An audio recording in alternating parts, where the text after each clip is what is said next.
Assalamualaikum warahmatullahi wabarakatuh. Bismillah walhamdulillah wassalatu wassalamu ala rasulillah Sayyidina Muhammad ibni Abdillah wa ala alihi wa sahbihi wa mawalah wa la hawla wa la quwata illa billah. Subhanaka la ilma lana illa ma'allamtana innaka antal alimul hakim. Allahumma alimna ma yanfa'una wanfa'na bima 'allamtana wa zidna ilman wa fahman. Allahumma arinal haqqa haqqan warzuqna ittiba'a wa arinal batila batilan warzuqna ijtinaba. Walhamdulillahirabbil alamin. Amma ba'du. Para jamaah sekalian, bapak-bapak, ibu-ibu, saudara sekalian yang dirahmati Allah Subhanahu wa taala, syukur alhamdulillah pagi hari ini kita semua masih diberikan kesehatan, kelapangan. Moga-moga seluruh amal soleh kita hari ini semua diterima oleh Allah Subhanahu wa taala. Amin ya rabbal alamin.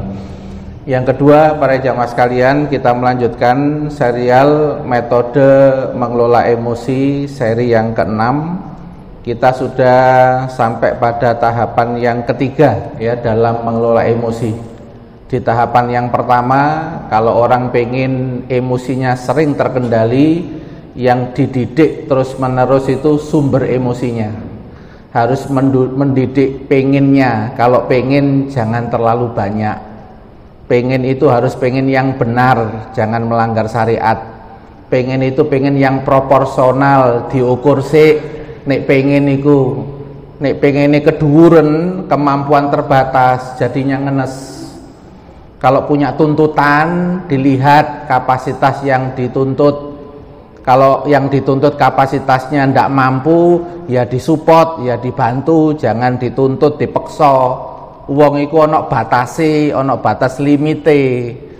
Seperti kasus kemarin yang lagi viral, ada seorang anak sampai membunuh ayah dan neneknya. Ini karena dia batas limit emosinya sudah nggak kuat. Gara-gara dituntut terus, ditekan terus, akhirnya dia berontak. Itu masuk kategori jengkel, marah, sampai frustasi, ngawur. Ya, jadi ibaratnya orang kalau marah, terus kemudian sakit hati, terus muncul dendam, pengen bales. Nah itu berarti sudah muncul bukan sekedar jengkel dan marah, tapi langsung ke arah dendam, pengen bales. Ya, naudzubillah min dzalik. Moga-moga kita dilindungi oleh Allah dari penyakit dendam. Ya, karena dendam itu termasuk penyakit yang menghalangi orang itu masuk surga. Ya, karena orang di surga itu dibuang dendamnya sama Allah Subhanahu wa taala. Ya, itu nomor satu pelajaran buat kita. Kalau punya ingin, punya harap, punya tuntutan, punya ambisi, diukur sih, jangan sampai melampaui batas. Yang kedua, kita juga sudah bahas teknik yang kedua mengelola emosi, yaitu menetralkan atau berdamai dengan pemicu emosi. Ya, kalau pemicu emosi itu diri kita, ya kita berdamai diri kita. Terima dulu awakmu gurung mampu, jangan merasa ndak berguna, jangan merasa nggak bersalah, ndak bisa bantu ayahnya yang lagi masalah, gak iso ngekei duit bapake, gak apa-apa, la yukallifu nafsan ila wus'aha. Allah menuntut seseorang itu sesuai kapasitasnya. Nek gak iso bantu duit, ya bantu dadi anak sing apik, anak sing akhlake apik, iku ya bantu bapak, atau bantu bapak dengan doa. Karena doa itu juga membantu orang lain, termasuk orang tua. Walaupun masalahnya bapak itu kekurangan duit, utangnya akeh, gak iso bantu, minimal ojo nambahi kepikiran bapake. Nah itu namanya berdamai dengan diri sendiri yang tidak mampu membantu orang lain. Berdamai dengan kenyataan, kadang kenyataan diri, atau nanti kalau teknik yang lain berdamai dengan kenyataan orang lain. Iki anakku loh kok sek nakal, anakku kok sek bantahan. Nah harus berdamai. Oh ternyata anak sing bantahan jengkel no, iki diizinno Gusti Allah.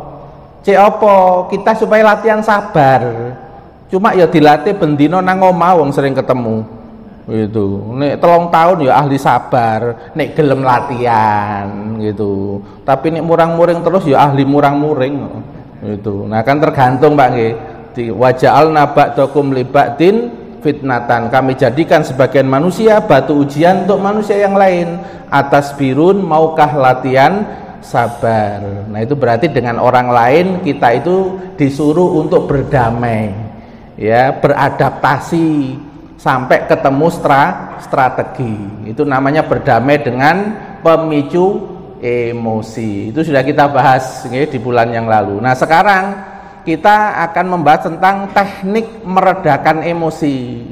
Nek wis emosi ya apa Ustaz? Wis kadung murang-muring ya apa carane? Wis kadung keweden ya apa carane? Ya, kalau di dalam bahasan para psikolog itu ada 3 emosi negatif utama, Pak, yang punjer: marah, sedih, dan takut. Nah, dari marah itu nanti ada turunannya, dari sedih nanti ada turunan emosinya, dari takut nanti ada turunan emosinya. Nah, kesempatan kali ini kita bahas satu dulu, Bu, marah, cara meredakan marah dan turunannya. Jadi ternyata emosi marah itu ono anak turune, Pak, ono anak putune. Ya, nah kita harus kenal, Pak, anak putune apa aja, karena dia sumbernya dari marah. Ketika marah tidak dididik, tidak dikendalikan, maka muncul anak turunnya. Nah kita bahas dulu anak turunnya marah. Marah dalam bahasa Arab itu ada yang menggunakan istilah godop. Godop itu marah yang kelihatan, Pak, mimik wajahnya, kemudian kerutan kulitnya, kemudian intonasinya, itu namanya godop yang sudah terekspresikan. Nah nanti ada juga marah yang disimpan, namanya al-ghaid, marah yang tersimpan lama, nek gak hati-hati gak ditahan iso meledak. Itu istilah bahasa Arabnya ghaid. Al-ghaid wal kadhiminal ghaid wal afina anin nas. Itu istilah Arabnya ghaid, marah yang terpendam. Enten apa mboten, Pak? Wong jengkel tapi terpendam. Enten, Pak, nggih. Tapi nek meledak medeni napa mboten? Nah, niki biasa dimiliki oleh marah jenis orang introvert, Pak. Introvert itu ketokane sabar, Pak, ya, meneng, Pak, ya. Tapi jane gak meneng iku. Nyimpen jengkel, nggih. Bu, bapak-bapak enten ta, Bu, sing nyimpen jengkel, Bu? Oh, gak wani, Pak, ketokane, Pak, nggih. Namanya ghaid bahasa Arabnya, nggih. Nah, nanti ada namanya as-sukhtu, murka. As-sukhtu ini biasanya dalam bahasa Arab dipakai untuk orang atasan dan bawahan. Orang tua ke anak itu namanya bukan lagi godop tapi sukhtu. Ridong wa firridol walidain wa suhtun wa fi suhtil walidain, ya, sin ha, sin kho kemudian tok, suhti, murka, Pak, bahasa terjemahnya Indonesia namanya murka, atasan ke bawahan, gitu. Orang tua ke anak, atasan ke bawahan, orang tua kepada anak muda, itu namanya murka. Nah biasanya suhtu ini terjadi gara-gara kalau orang yang lebih atas egonya nggak dihargai, kedudukannya nggak dihargai. Ngapunten, anak meso nang bapake, ini berarti kan wis gak menghargai, Pak, ya. Maka muncul namanya suh. Nek wong tua sudah suhtun, anak langsung hatinya peteng, gelap, Pak, diru'yah gak mempan, dikai tausiah yo gak mempan. Kenapa, Pak? Orang tuanya masih marah, marahnya besar, ketutup hatinya anak, karena Allah juga murka. Wong tua murka, Allah murka. Kalau orang itu sudah dimurkai oleh Allah, Pak, gono sing iso nulung. Itu makanya wong tua itu jimat barang siji dimat-mat. Itu efeknya gede, Pak. Nek apik ya dadi apik, nek elek ya dadi elek. Wong tua apik sabare level dewa, anake biasane meskipun awalnya nakal-nakal ngono dadi wong sukses, Pak. Kenapa? Nyamudra jare wong Jawa. Hatine wis nyamudra, paham anake 4, 5 iki karaktere macam-macam. Gayahe macam-macam, ana sing jengkelno, ana sing nyenengno, ya. Engko nek nyenengno kabeh kok garahe sombong gitu, Pak, nggih. Nek jengkelno kabeh kok garahe malah ngenes terus, loro-loron. Karo Gusti Allah dicampur, ana anak sing nyenengno, ana anak sing jengkelno, nggih, Pak, nggih. Mesti dicampur, Pak, dalam kehidupan itu. Ono karo bojone apik, mertuane bermasalah. Enten apa mboten? Ono wong ya teko kok. Nggih. Jadi mesti ada Pak, makanya sawang sinawang ya. Kaya ustad ngene iki tampil ngene iki terus sampean mbok anggap gono masalah, ya mesti ono ae wong donya iku tempate masalah. Jadi setiap orang mesti dapat jatah masalah masing-masing. Makanya gak usah ndelok-ndelok sing liyane. Apa soalmu? Garapen soalmu dhewe. Engko waktu montek malah kok moro-moro mati malah gak garap soal. Nggih Pak nggih. Fokus sama masalahnya, nggak usah lihat masalah orang lain ya, apalagi nggak dimintai pendapat komen, nah itu malah nggarai masalah ya.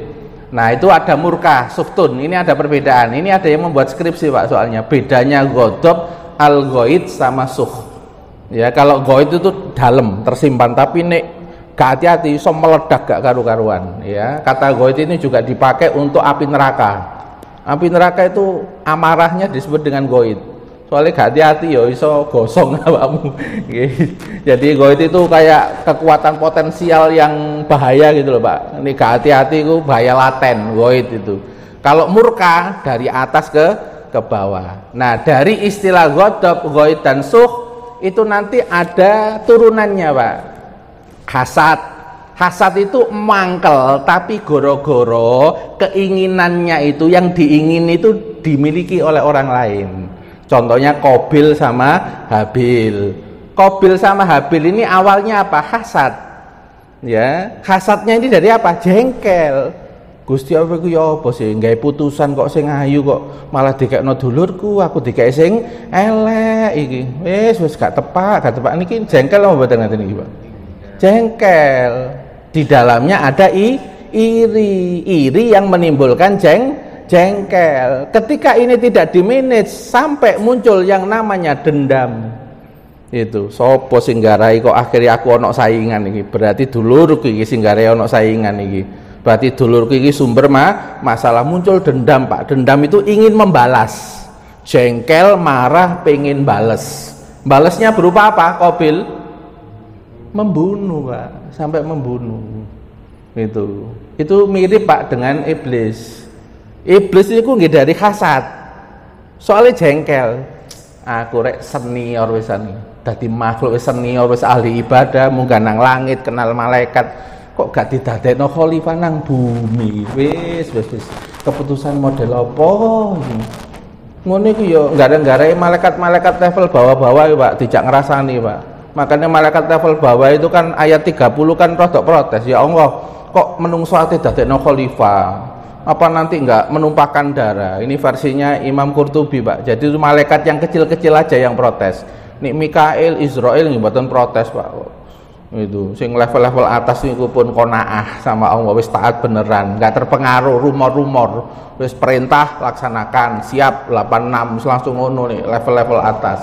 Nah yang ayat 30 kok sampai malaikat muncul kalimat begitu itu terpengaruh ya, karena iblis dulu itu ahli ibadah, sampai naik ke langit bisa berkomunikasi dengan malaikat level bawah.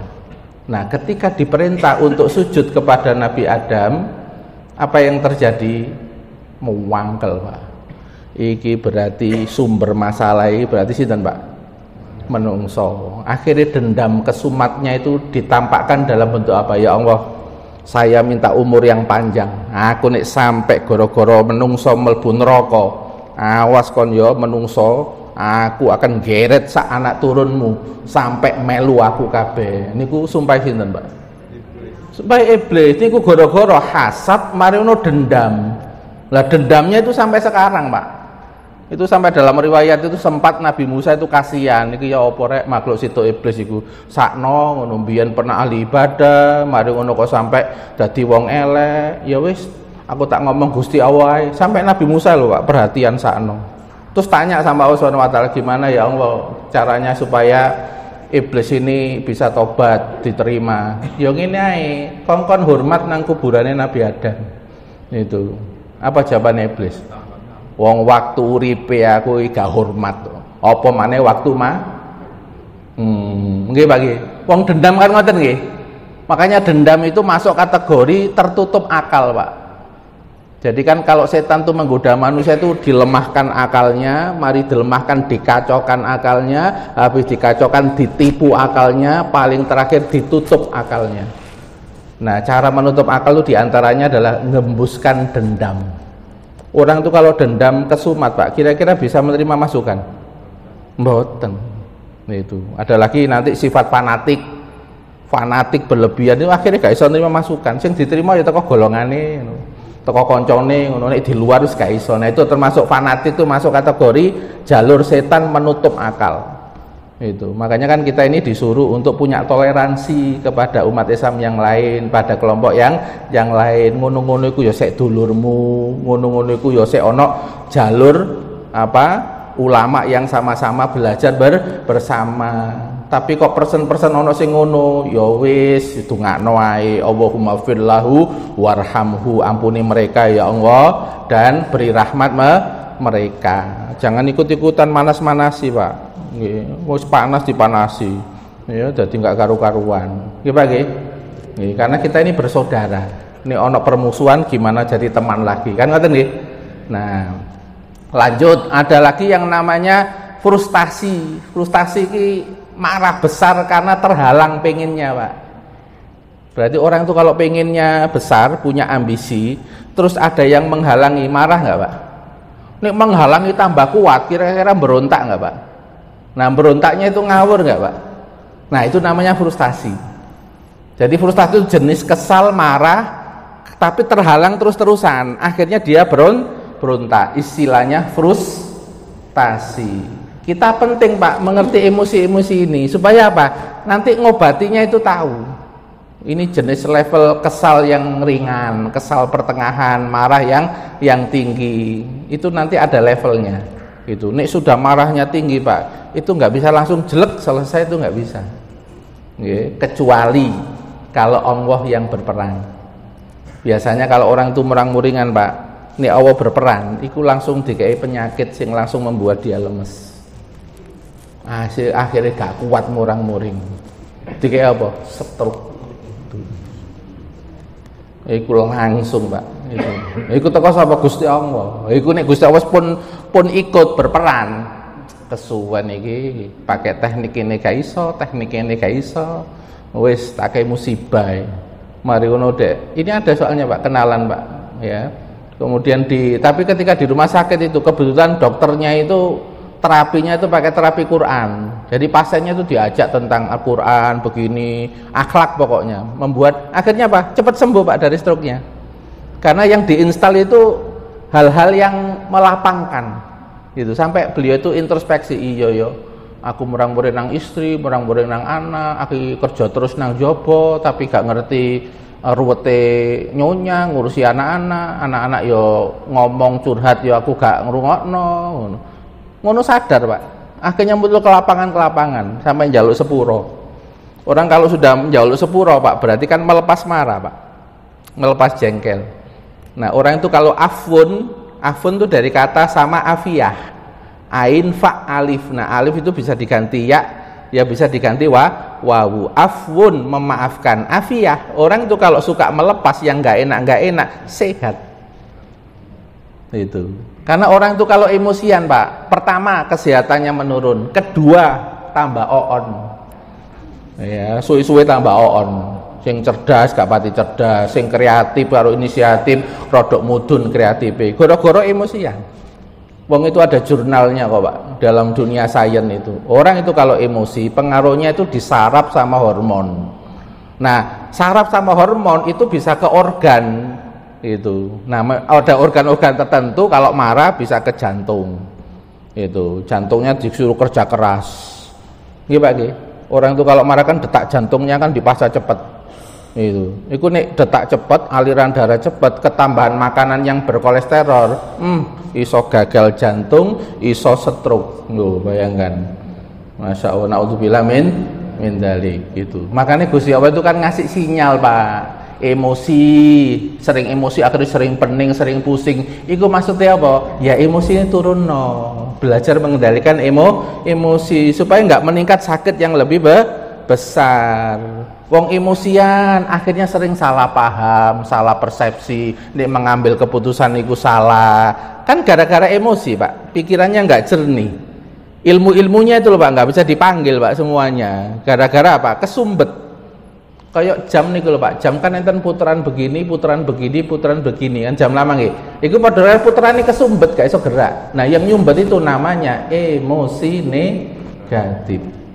Itu. Makanya di dalam Islam itu kan pertama dan utama kalau orang mau menyelesaikan masalah, tenang dulu. Ojo mikir sih. Nek gurung tenang gak usah mikir. Kon gak tenang mikir, mikirmu gak optimal. Nek sadurunge awakmu memutuskan sesuatu, tenang sik. Nek gak tenang ojo sik. Merenung sik, damekno sik, diem sik baru memutuskan perkara. Sampai ada hadis Nabi layak dil qadhi fa huwa ghadban. Seorang hakim tidak boleh memutuskan perkara sedangkan dia dalam keadaan marah. Iso salah pasal malah dolimi orang malah. Nggih Pak nggih. Nah, ini yang dinamakan apa? Marah, nggih. Nah, ada lagi turunan marah, benci Pak. Orang itu kalau kesel sama orang, yang ngeselin itu berkali-kali bisa muncul yang namanya geting nih basa Jawa itu. Misal benci. Nah, benci kalau diteruskan nanti muncul namanya bagdok.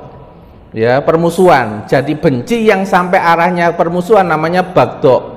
Bugdun, bagdok, benci memusuhi. Nih memusuhi Pak, terus dia jadi hakim. Terus yang dimusuhi jadi terdakwa, kira-kira hukumannya tambah nemen apa dikurangi? Pripun? Oh, maksimal. Dikira sing maksimal Pak. Oh, iki musuhku iki galeno pasal sing maksimal. Makanya dalam surat Al-Maidah ayat 8 kan, janganlah kebencian kalian pada suatu kaum membuat kalian tidak berbuat adil kepada mereka. Berbuat adillah karena berbuat adil itu dekat dengan ketakwaan. Sampai Quran tuh bicara seperti itu. Itu namanya kebencian. Dari jengkel, marah karena ngeselin itu terus akhirnya bencinya memusuhi. Nek memusuhi akhirnya tidak bisa berbuat adil. Ngapunten, bapak ibu nek duwe anak 5 nggih.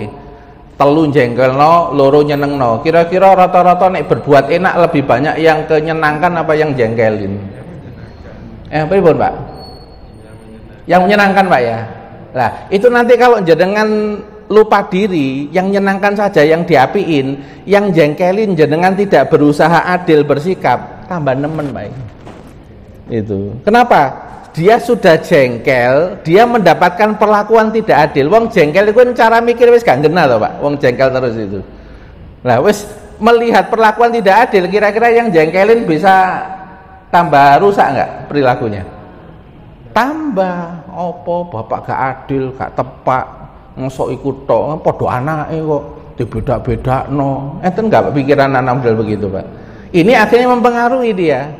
Makanya dalam agama itu 5 orang anak, ini ada kelemahan, kekurangan, ada kelebihan. Ini malah harus misalnya kita ini ngapresiasi yang lebih. Kalau itu ada mereka, kita juga harus memberikan apresiasi kepada anak yang melihat tadi. Jangan sampai akhirnya kita hanya yang lebih aja kita apresiasi, yang lain melihat tidak kita apresiasi, tambah ngenes Pak iki jiwa. Itu. Makanya kalau dalam dunia parenting itu kan, kalau ini ada anak kecil yang masih bayi, ya kemudian ada kakaknya yang umur 2 tahun 3 tahun, maka kakaknya ini diikutkan untuk merawat adiknya lalu diapresiasi. Tapi kadang-kadang kalau nggak punya ilmu parenting, yang anak bayi ini fokus ibunya kepada anak bayi sampai ditowel-towel, sayang-sayang. Anak sing wis gede ku gak pati diperhatikan. Potensi nggak Pak? Jealous Pak. Potensi. Dan adiknya malah bisa disakiti. Nah, padahal tekniknya itu kalau pengen ini adil, kakaknya itu diikutkan untuk merawat adiknya. Setiap merawat adiknya dikasih apresiasi, mbak baik, mbak pinter, top, mbak luar biasa, ini anak solihah, ketika merawat adiknya, sehingga nanti imbang. Ya, ini kan perlakuan Pak. Perlakuan itu kan kenyataan. Kalau kenyataan nggak sesuai dengan harapan anak, bisa muncul namanya emosi, ya, kebencian, sinis. Kalau sinis itu kasusnya Ibu Zulaikha yang melakukan tindakan tidak bagus kepada Nabi Yusuf, terus rumornya muncul Pak di ibu BKK. Ya, rumornya muncul. Nah, rumor yang muncul ini kan akhirnya ibu-ibu BKK kan sinis.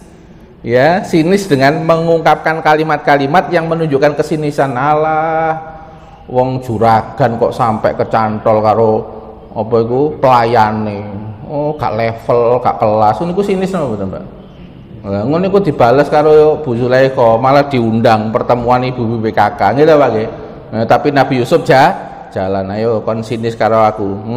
Ternyata kon yo kesengsem, pinter ngomong, kon ngalami dhewe yo gak mampu awakmu. Nggih, Pak nggih.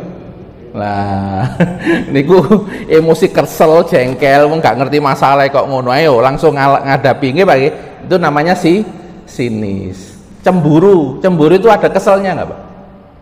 Suami ini ganteng, lomanan, nggih Pak lo, terus gak isowan karo wong.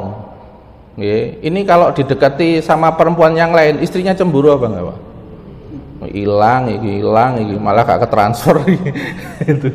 Lah, wis sapian lomanan. Nah, ini bisa muncul cemburu. Namanya cemburu itu berarti ada keselnya. Ya, itu muncul dari apa? Jengkel, marah. Tapi kemudian ini pasangannya tidak mengerti, tidak memahami bahwa dia saking sayangnya, saking cintanya nggak mau kehilangan sampai muncul yang namanya cemburu. Ini Pak nggih, ini yang namanya turunan. Jadi sekalipun emosinya namanya jengkel marah, tapi turunannya iku akeh. Nah, yang diselesaikan mana? Yang diselesaikan marahnya saja. Ngatasi jengkel aja. Nek jengkel ini gampang selesai. Orang jengkel bisa irian, orang jengkel bisa benci, orang jengkel bisa dendam. Berarti yang diobati mana dulu, Pak? Yang utama aja. Makanya di dalam agama itu kan terapinya kan terapi marah. Yang sering dibahas itu kan marah. Itu. Nah, kita lihat para jamaah sekalian, metode mengatasi marah. Ya. Ada 3 cara, saya simpulkan ada 3 tahapan. Yang pertama, latihan menahan. Jadi kalau pas marah jangan kesabotase emosinya, jangan difokuskan ke otak emosinya, ditahan dulu. Ya, nah tahannya itu bagaimana? Kalau di dalam agama, ya bahasanya idza ghadiba ahadukum falyaskut. Ya, jika salah satu di antara kalian itu marah, maka diamlah. Diam itu kalau dalam dunia psikologi namanya menjedah. Ya, kalau orang psikologi mengatakan dengan teknik menjedah itu kalau ada emosi jangan fokus ke emosinya, tapi tahan pada satu keadaan yang tenang, ditahan supaya emosinya nggak tambah naik. Nah, bentuknya bagaimana? Ketika diam itu, kalau di dalam agama disuruh dzikir kepada Allah, diam tapi nyambung kepada Allah. Kalau versi psikologi Islam, Pak, tekniknya disuruh nyambung. Makanya ada hadis Nabi riwayat Bukhari dan Muslim, kalau kamu marah minta perlindungan kepada Allah membaca kalimat a'udzubillahi minasyaitonir rajim.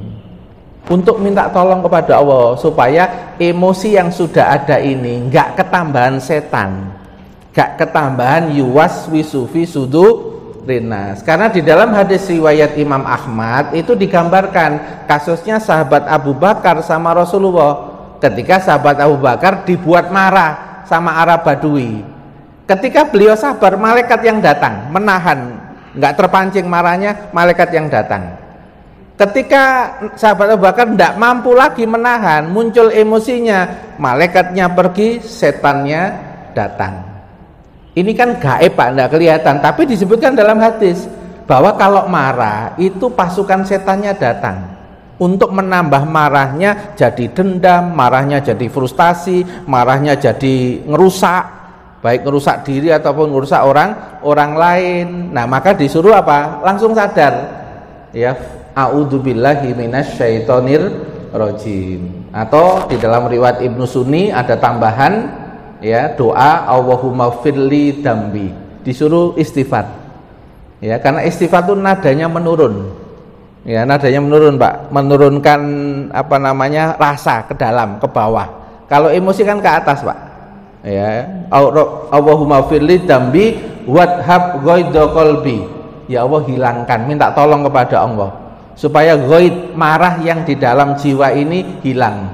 Wa ajirni minasyaiton, dan jauhkanlah saya dari setan. Ya, boleh pakai doa a'udzubillahi minasyaitonirrajim, boleh pakai doa yang riwayat Imam Ibnu Sunni juga boleh. Bacanya bukan sekali, Pak. Bacanya doa itu bukan sekali, bacanya a'udzubillahi minasyaitonirrajim itu bukan sekali, berkali-kali sampai paham. nyambung sama Allah. Itu. Ini namanya kalau di dalam teori yang kedua nanti namanya mengalihkan fokus dari emosi, dialihkan ingat kepada Allah, berdoa. Itu namanya teknik mengalihkan supaya tidak fokus kepada emosinya, ya. Nah, kalau di dunia psikologi modern, teknik jedanya pakai tarik nafas dan keluar nafas. Ya, relaksasinya pakai tarik nafas. Kalau marahnya itu belum sampai sesak, ada nggak Pak orang tuh emosi sampai sesak dodoi? Kalau sudah sampai sesak, bukan tarik nafas, sebul dulu. Kalau sesak, kalau marah sampai sesak, nyebul dulu. Ya, ini dulu saya dapatkan di waktu kuliah di UNER ketika nerapi orang asma. Orang kalau sudah asma suruh naik keberatan, maka disuruh tiup dulu. Setelah tiup baru dia bisa narik. Karena kalau tiup oksigennya habis, nanti dibantu oleh saraf yang tidak sadar untuk menarik secara otomatis. Itu kalau marahnya sampai sesak, tiup dulu. Tapi kalau marahnya sudah mulai marah tapi nggak sampai sesak, suruh tarik nafas dalam, terus dikeluarkan pelan-pelan, ya sekitar 3-7 kali, tergantung Pak tingkat marahnya seberapa. Tarik dalam terus keluar pelan-pelan, tarik dalam keluar pelan-pelan. Ini teknik kalau di psikologi modern dipakai Pak, ya sama jeda. Ini namanya menjeda, ya. Dia bukan fokus kepada marahnya, tetapi ditahan dengan cara dia itu tarik nafas, keluar nafas, itu. Dan ini juga ada ilmiahnya, ya. Karena kalau orang itu lagi marah, maka yang mensabotase itu saraf-saraf tidak sadar, sehingga nanti mempengaruhi jantung detaknya, ya. Kemudian nafasnya tersengal-sengal. Nah, itu caranya. Kalau orang itu sering latihan nafas yang normal, kalau marah dia sering latihan nafas, dialihkan Pak, dialihkan ke sadar. Disabotase sama saraf yang tidak sadar, kita membuat latihan yang sadar, tarik nafas, keluar nafas. Ini perlu saya sampaikan karena ini sains Pak, ya dipakai tidak apa-apa, ya. Nafas berarti kan mana Rasul pernah menyontohkan nafas? Begini Pak, al aslu fil af'alil jibiliyah ibaha. Seluruh perbuatan yang lahir dari tubuh kita itu hukum asalnya mubah, malam yarid dalilut tahrim, kecuali ada dalil yang mengharamkannya.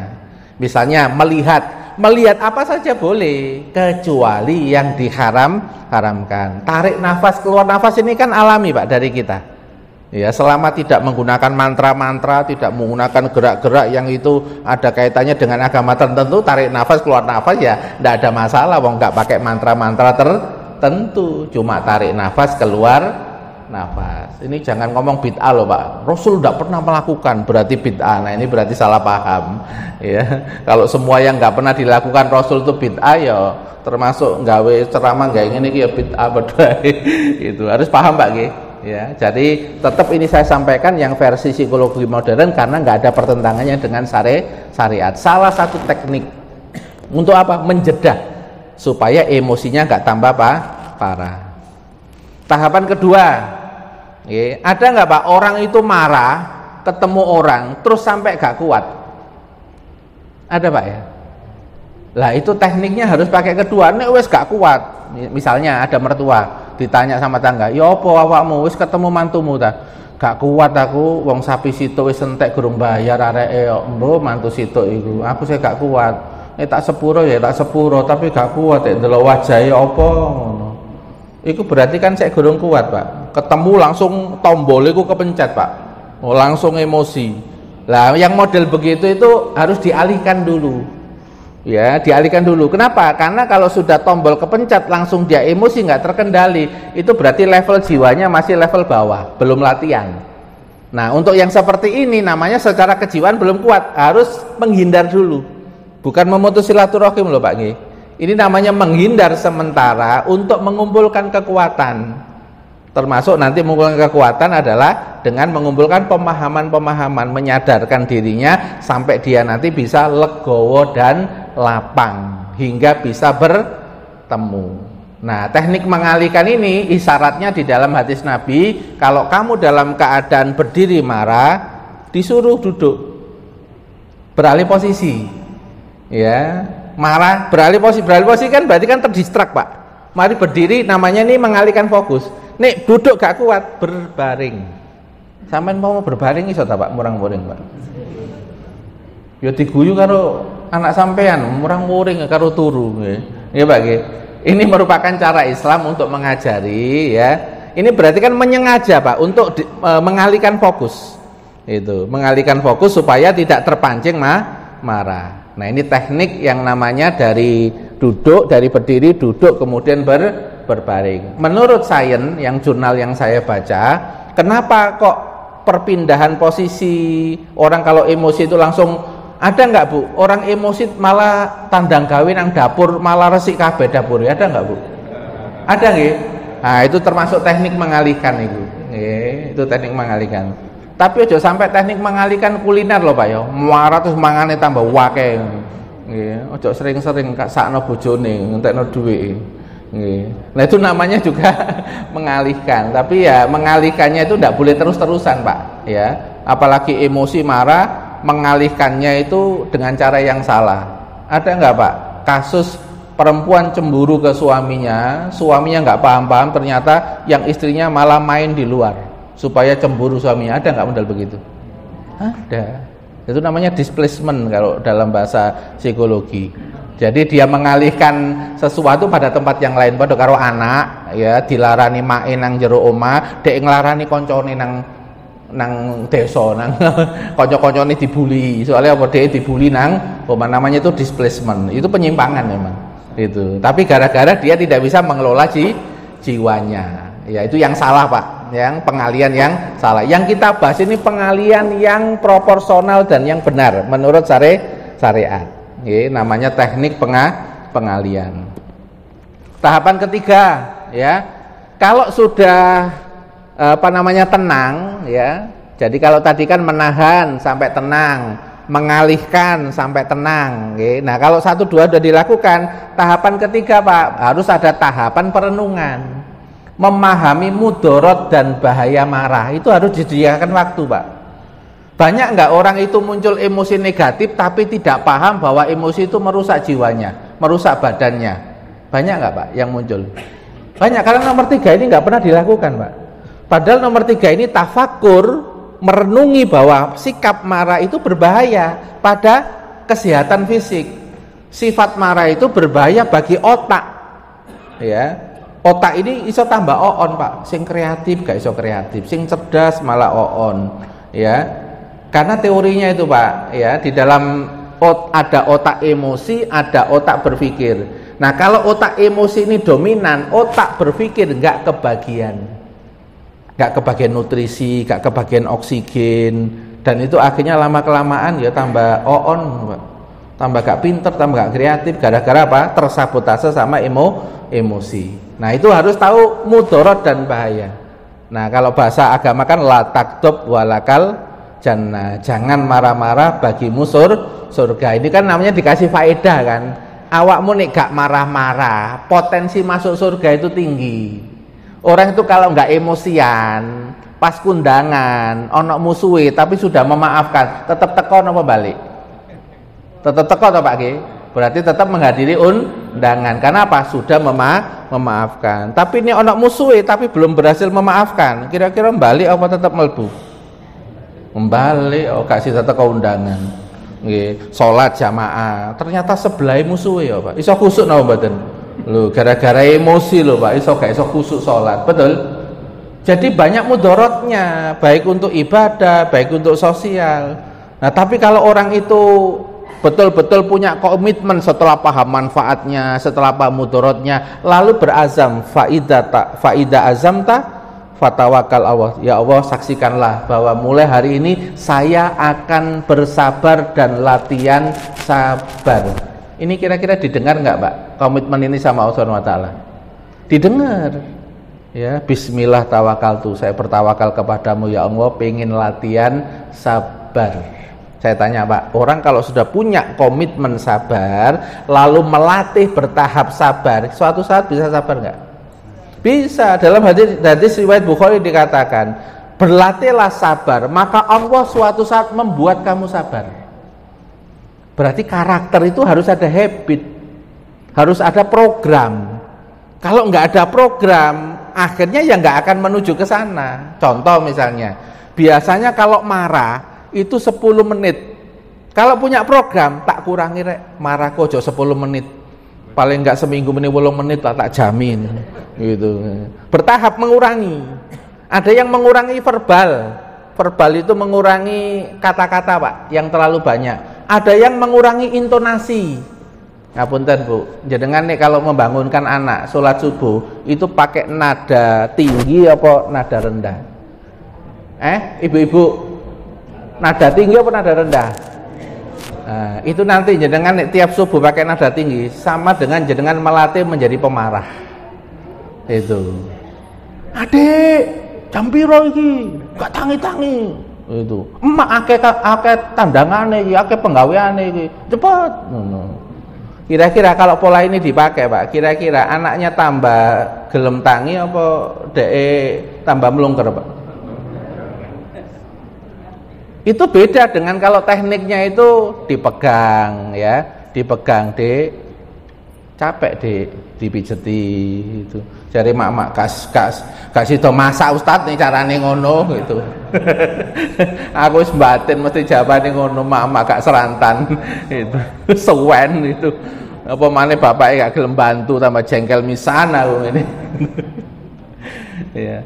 Soalnya apa Pak? Kalau orang itu intonasinya itu sering tinggi dan cepat, itu nanti akan terbiasa seperti itu dalam sehari-hari.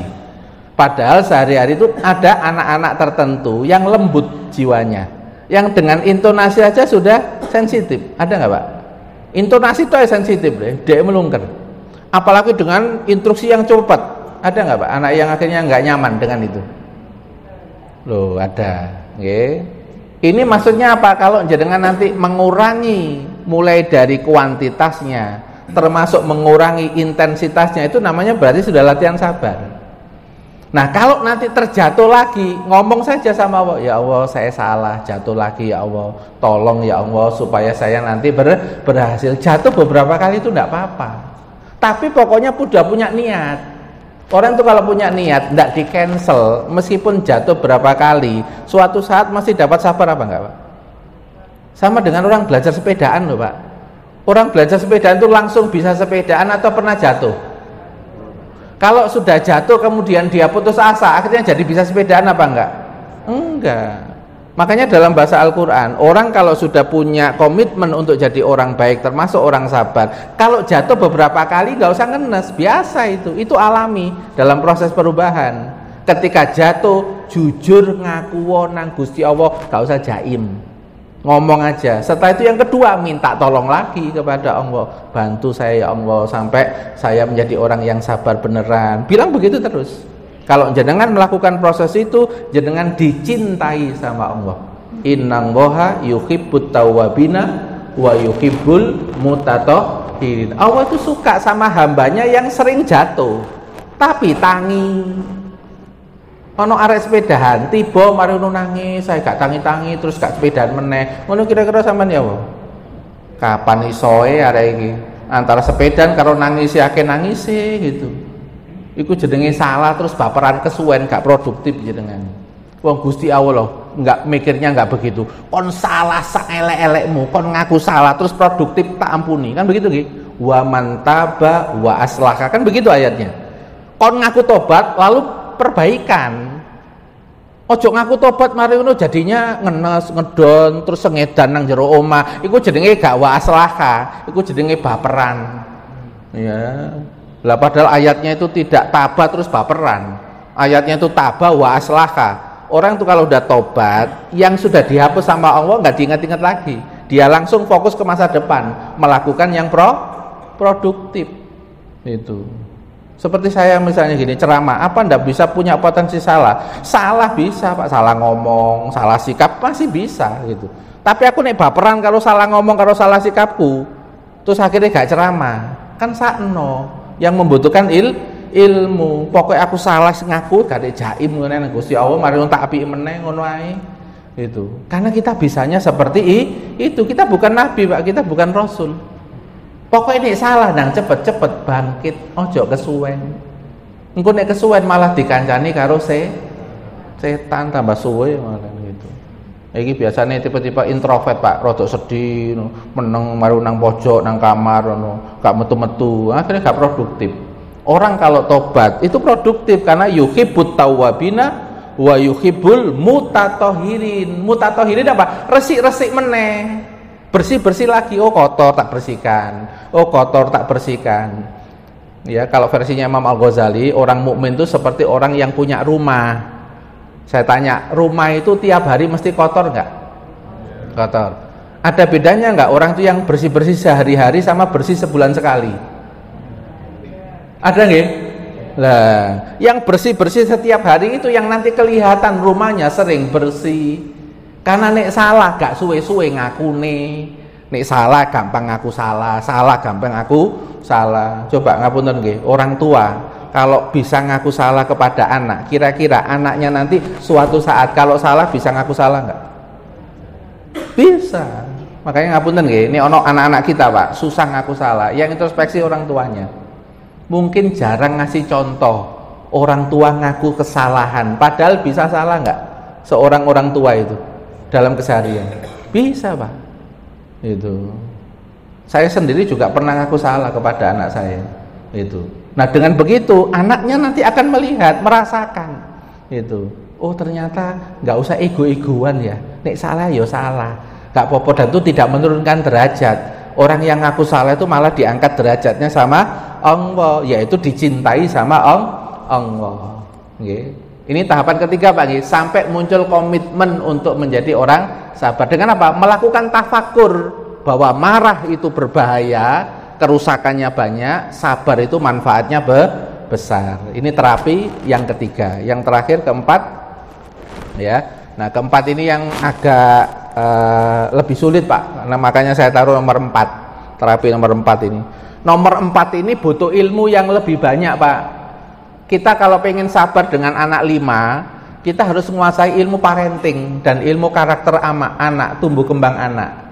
Kalau kita nggak punya ilmu karakter anak, tumbuh kembang anak, ngadepi anak 5 yang karakter macam-macam, bisa sering mangkel loh betul. Karena kita melihat 5 anak ini dengan persepsi yang nggak pakai ilmu. Orang kalau melihat anak dengan persepsi yang tidak pakai ilmu, sering bingung loh betul. Sering bingung. Karena tidak di-frame sama ilmu. Ya. Misalnya Pak Wono ini, ya, lagi nyorot saya. Ini kalau Pak Wono ini fokusnya ke saya, nggak bingung, wis ditaruh nang aku. Tapi nih Pak Wono nggak punya fokus, sing disyuting kabeh ibu-ibu disyuting, kalau disyuting, iki jane acara apa to? Kan betul Pak nggih? Gitu. Nah, karena sudah punya tujuan, sudah punya target, ya sudah fokus ke situ karena punya frame namanya. Ya kalau dalam bahasa kamera kan namanya framing nggih, frame. Nah, di frame. Lah kalau masalah itu di frame sama ilmunya, sama kaidah ilmunya, nggak muncul emosi, Pak. Yang muncul emosi ragu-ragu, bimbang, terus akhirnya nggak karu-karuan, itu gara-gara masalah di frame sama emosi, karena nggak ada ilmunya. Soalnya kalau otak berpikirnya nggak jalan, langsung otak emosinya yang jalan, Pak. Wong dalam otak kita ini ada 2, Pak. Ada otak emosinya, ada otak berpikirnya. Nih otak berpikir gak ada ilmunya, ya kesaut Pak sama otak emosi. Ya, otak emosi ya ada egonya, ada takutnya, macam-macam, ada marahnya gitu. Nah makanya kalau kita punya strateginya, kita nanti akan lebih apa? Tatak, tangguh, ulet menghadapi. Contoh misalnya kemarin waktu saya kajian ibu-ibu, ada seorang ibu-ibu yang punya anak yang epilepsi. Ya, nah kalau sudah punya anak epilepsi itu berarti harus mendalami tentang epilepsi. Ya, ini potensi kumatnya gimana, pemicu kumatnya apa saja. Kalau nanti kumat seperti ini, apa yang harus dilakukan? Itu harus dipelajari sama seorang ibu yang punya anak epilepsi. Kalau nggak punya ilmunya, loh, kok kejang-kejang ini apa? Loh, kejang-kejang ini. Padahal pemicu kejang macam-macam, Pak. Wong masalah epilepsi itu karena aliran listrik di otak. Itu yang kemudian tidak teratur, ada persoalan di otak. Penyakit medis epilepsi itu bukan penyakit kutukan. Itu ada juga penyakit epilepsi gara-gara ada tumor yang nyumbat di otak. Nih tumornya diambil, epilepsinya hilang. Ya makanya kan harus diteliti itu epilepsi yang mana. Kalau seorang ibu punya anak epilepsi, menguasai ilmu epilepsi secara utuh, kan padha karo dokter toh Pak Ki, karo perawat toh Pak Ki. Karena dia dikasih anak yang seperti itu, berarti konsekuensinya YouTube tentang epilepsi didengarkan, ya, atau chat GPT tentang epilepsi dibaca semua, mulai daripada apa itu epilepsi, tekniknya bagaimana, merawatnya bagaimana. Ini kalau sampai ibu ini bisa merawat, anaknya bisa sembuh Pak, potensinya, dan dia dapat bonus namanya bonus ilmu epilepsi. Sama anak autis loh Pak, sampai ada ceritanya ibunya sampai mendirikan sekolah autis. Dari mana? Diterima anaknya itu autis, belajar pelatihan seminar tentang autis, dipraktekkan kepada anaknya sesuai dengan ilmunya tadi, lalu berefek baik, lalu berani mendirikan sekolah. Betul? Tuh. Awal-awal kalau nggak tahu ilmunya Pak, kena anak autis, ya emosian. Kenapa? Karena ilmu untuk beradaptasi dengan anak autis dan ilmu untuk berstrategi dengan anak autis belum dikuasai. Makalah muncul ayat Quran Al-Kahfi ayat 68, ibrohnya kaifa tasbiru ala ma lam tuhit bihi kubra. Bagaimana kamu bisa sabar terkendali emosi atas sesuatu yang kamu nggak punya ilmu pengetahuan yang cukup tentang yang kau sabari. Kan bolak-balik Pak kita ngomong, kita sabar dengan istri yang cerewet, itu banyak Pak cara berpikirnya. Oh wong wedok lahir dari keturunan ibu Hawa, mangap Hawa, nek kita itu Adam mingkem, dadi nek ngomel jarno. Oh iku wis memang sunatuonya begitu wong wedok iku. Iku malah nek gak ngomel, malah kena kanker, malah ngempet terus malah nih. Alhamdulillah loh, iku cara mikir ta begini. Cara mikir, ibu-ibu seneng Pak diomongi ngono iki. Cocok Ustaz, mak bapak ngerti iku. Mangkane rungokno lah koyo musik pengantar tidur gitu. Yang kedua, kalau pas ngomel ojo diingat-ingat kata per kata, kalimat per kalimat dan intonasi. Ojo fokus sama itu. Tapi fokus iki ngomele sebab apa, misale kok pegel ya pijetono. Jetono pegel sama, pegel mah. Iya mah kita pijeti mah gitu. Nek pegel, nek kurang duit ya teplon duit. Itu ya tergantung kok sesuatu kabeh iku ana pengapesane nggih Pak nggih. Nek gak ketemu pengapesane ya gak waras. Jadi didelok iku emosine goro sebabe apa. Nggih Pak nggih. Wong mimisen niku nek gak ketemu pengapesane saged nyumpet Pak. Dimur misalnya loro. Sek metu darahe napa mboten? Metu darahe dikek kapas, sek metu darahe napa mboten? Kapan gak metu darahe? Dikeki suruh mandek wong ketemu pengapesane. Makanya jenengan mangke tingali pengapesane mak-mak iku apa, pengapesane bu, bapak-bapak pengapesane apa. Ngoten nggih. Nah itu butuh ilmu. Nggih pun ngoten mawon sementara nggih. Wis mesem-mesem kabeh kok nggih. Wis berarti ya wayahe sampun nggih. Sebelum saya tutup ada yang mau disampaikan? Nggih, silakan. Bismillahirrahmanirrahim. Assalamualaikum warahmatullahi wabarakatuh. Ada 2 poin Ustaz yang mau sampaikan. Yang pertama mungkin tambahan aja yang bahwa yang teknik yang kedua adalah mengalihkan fokus. Kalau nggak salah Rasulullah juga pernah yaitu saat pamannya Hamzah dibunuh oleh seorang budak namanya Wasi. Setelah Wasi ini tobat menghadap Rasulullah, diterima tobatnya, tapi jangan nggak mau bertemu lagi, mengalihkan emosi. Kalau melihat rasanya masih nggak kuat ya waktu mau jadi sapi itu manusia Rasulullah aja kemudian Rasulullah masih juga punya sikap seperti itu. Yang kedua ini pertanyaan Ustaz.